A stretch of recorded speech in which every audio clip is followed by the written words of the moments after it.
A study was conducted in 1998 at Columbia University by Professor Claudia M. Mueller.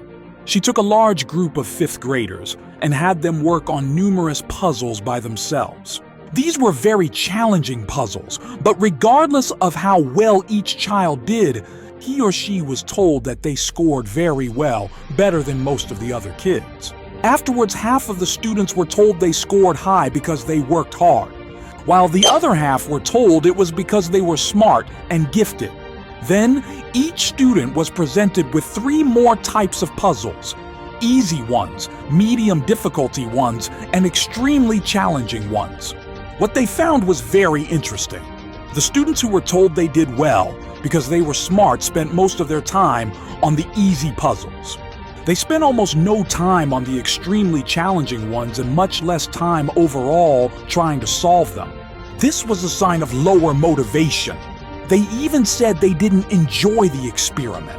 On the other hand, the students who were told they did well because they worked hard spent most of their time focused on the harder puzzles. They spent more time overall attempting to solve them, showing higher motivation. They also said they actually enjoyed the entire experience. So what can we learn from this study? It relates to a concept called the locus of control, the degree to which you believe you have control over your life. The kids who were told they did well because they were smart were led to believe in an external locus of control. They thought factors outside of their control, like being born smart, were the reason they succeeded.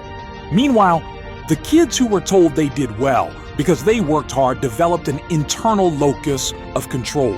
They believed it was their effort and choices that led to success. Studies show that having an internal locus of control is the key to staying motivated.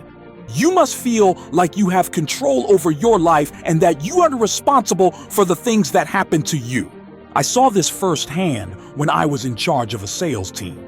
It wasn't retail or car sales. This was old school door-to-door sales, with one of the highest turnover rates. Most people only lasted a week before quitting. To survive, you had to be extremely motivated, facing hundreds of rejections every single day. Over time, I could predict who would last. When a new salesperson had their first bad day with no sales, I would ask, "Why do you think you didn't make any sales today?" If they blamed things like the weather, weekends, or the neighborhood, I knew they had an external locus of control and they wouldn't last long. They believed failure was because of factors outside their control, so they stopped trying. But if they said something like, "I need to knock on more doors, improve my pitch, or adjust my approach," I knew they had an internal locus of control.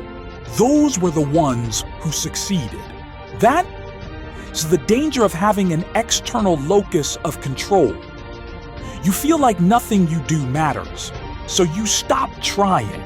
But when you have an internal locus of control, you see problems as challenges you can overcome. So how do we adopt an internal locus of control? By solving problems in your own life and appreciating that your actions create results.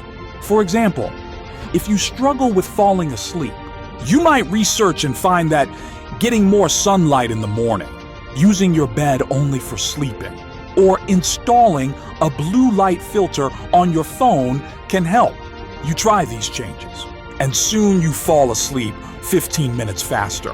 When you notice the improvement, you tell yourself, "This worked because of the changes I made and the effort I put in." That's how you build the belief that you're in control of your destiny.